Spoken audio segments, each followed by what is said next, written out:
Hey there, how's it going everybody? In this video, we're going to be learning how to use the built-in VENV module from the standard library in order to work with virtual environments. Now, I've done a couple of different videos on different ways to manage virtual environments. I have other videos on virtual ENV and pip ENV, but this built-in VENV module is actually the way that I'm currently using virtual environments most often. So I wanted to show how to use this.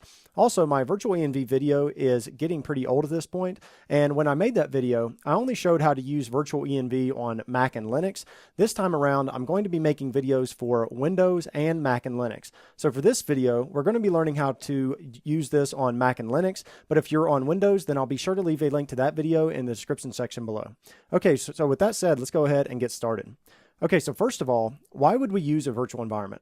So the purpose of a virtual environment is to have a space where we can install packages that are specific to a certain project. So for example, let's say that you have a lot of Django sites that are using Django version 1, but you want to start using Django version 2 on all of your new projects. Well, if you're just using your single global environment, then when you update Django to version 2, it could break some or all of your old projects that used Django version 1. So we don't want all of our projects pointing to a single instance of Django. Each project should have its own packages separate from each other, and that's why we use virtual environments. So with that said, let's look at how we can use the built-in VENV module to create virtual environments. Now, in order to use this module, you're going to need to use Python 3.3 or higher. I'm using Python 3.7, but anything over 3.3 should be good.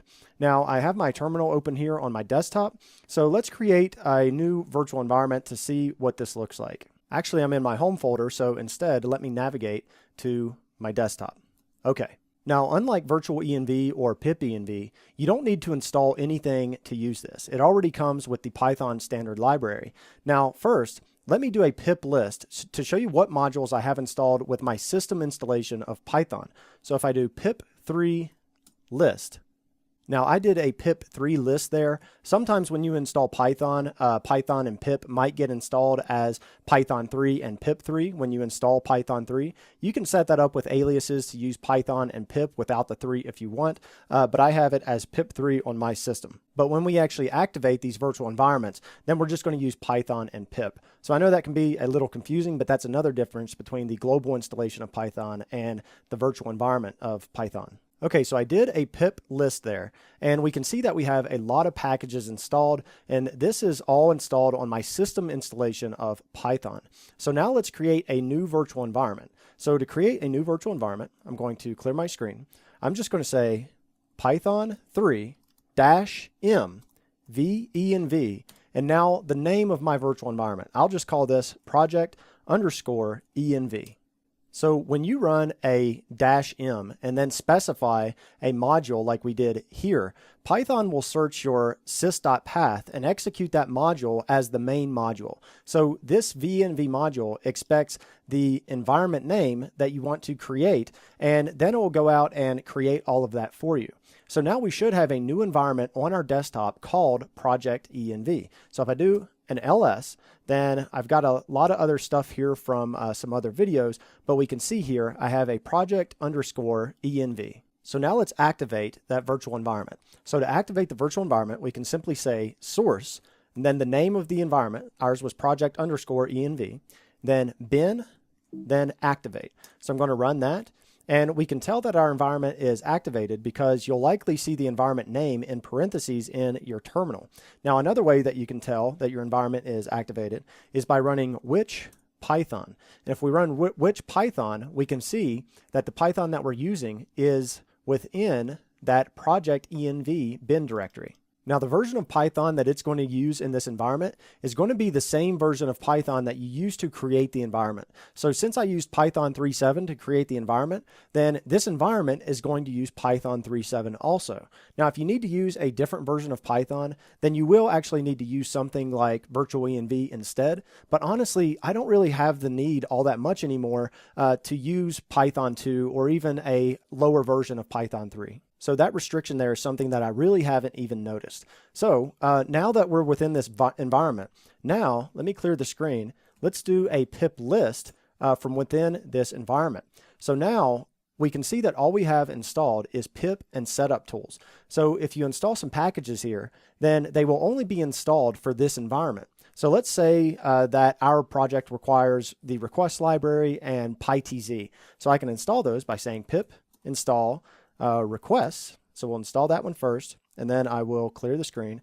And then we'll do a pip install PyTZ. And now that those are installed, if I do a pip list, then we can see that we now have those installed.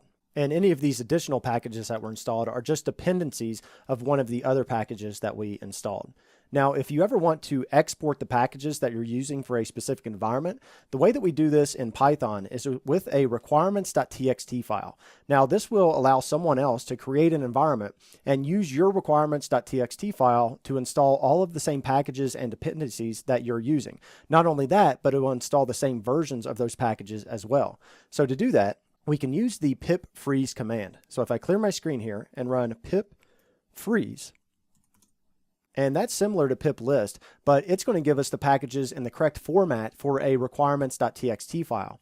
So you can just take the output and just put it directly into your requirements.txt file. Now on Mac and Linux, we can just redirect that output and create a file at the same time just by saying pip freeze. And then we can use the greater than sign, which will redirect the output somewhere else. And we just want to put that into a requirements.txt file. And running this command will create that requirements.txt file. And now we should have a requirements.txt file in our current directory. And if we were to open that file, then its contents would be the same as the pip freeze command. Just to make sure, let me do a cat of requirements.txt, and we can see that it's the same output as the pip freeze command.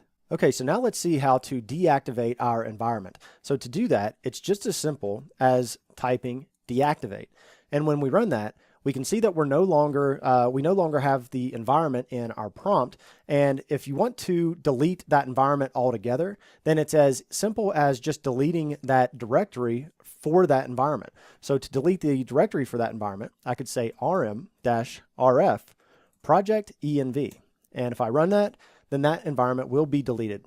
Now, normally when I create a virtual environment, I usually create it inside of my project, and I name the environment VENV. And that is a pretty common convention. Now, the reason that I called it something different before was because I wanted to differentiate between the VENV module and the name of the environment. But normally I would do something like this. I would create a new project. So in this case, I'll just create a directory called my project, mkdir _ my project, and then I would create a virtual environment inside of that project called VENV. So to do that, I could say Python or python3-m VENV, and now I want to put that within my project, and I'll call that VENV. So I'll run that, and that will create that environment. Sometimes it can take a second. And now to activate that environment, I'll just say source my project VENV bin activate. So if I run that, now we can see we have our virtual environment activated. Now remember, we created a requirements.txt file from our last environment. If we ever want to create a new environment and use a requirements.txt file to install our packages, then we can do that simply by saying pip install -r, and -r is going to be expecting a requirements.txt file. So we will do requirements.txt, I'll run that, and that is going to go out and install those packages. So we installed requests and PyTZ. So if we do, I'm going to clear the screen here. If I do a pip list, then we can see that it has all of those same packages and dependencies that we saw before. Now, one thing that I should mention is that it's common to put your virtual environment inside of a project folder, but you don't want to put any of your project files into the virtual environment. Let me show you what I mean by this. So first, I'm going to change directories into my project. So I'll say cd my project. So within this project, if I do an ls, I currently only have my virtual environment directory. Now, when we create files and directories within our project, we would never put them in that VENV directory. So let's say that I wanted to create a simple script within this project. I would just create it and put it in the root of this directory. So let me clear my screen. I'll say touch script.py. So now if I do an ls, Then we have our script.py and our VENV, but we didn't put anything in that virtual environment. The environment should be something that can be thrown away and rebuilt. So you don't want to put any of your project files in there. Now, another thing is that you shouldn't commit your virtual environment to source control. So if you ever look at template gitignore files for Python project, they usually have virtual environments ignored in the gitignore file, which means that they won't be committed to source control. Now, what would you commit to source control, or what you would commit to source control would be something like your requirements.txt file, which lets people build their own environments to run their project, but there's no need to actually add the environment itself. Okay, so now let me deactivate the environment that I currently have active. And again, we can just do that with deactivate. Now I'll clear my screen here. So the last thing that I want to show you here is how to create an environment with access to system packages. So if I do a pip list without an environment activated, then these are the system packages that I have installed on my global version of Python, and we saw these earlier. So is there a way that I can create a virtual environment that has access to these? Now, I hardly ever do this myself. Anytime I need packages that are installed globally, I usually just create a requirements.txt file instead and take the packages that I want. But there must be enough people who request this functionality that they made it possible. So let's go ahead and see how to do it. So first, I'm going to delete the environment that we just created. So I'm still within my project. So I'm just going to delete that virtual environment. So rm-rf venv. So now to create an environment that has access to those 6 system packages, I can simply say python3-m venv, and I will call this venv. And now we want to add on an option of system-site-packages. And I'll run that. And this could take a second as usual. And now I will activate that by saying source venv bin activate.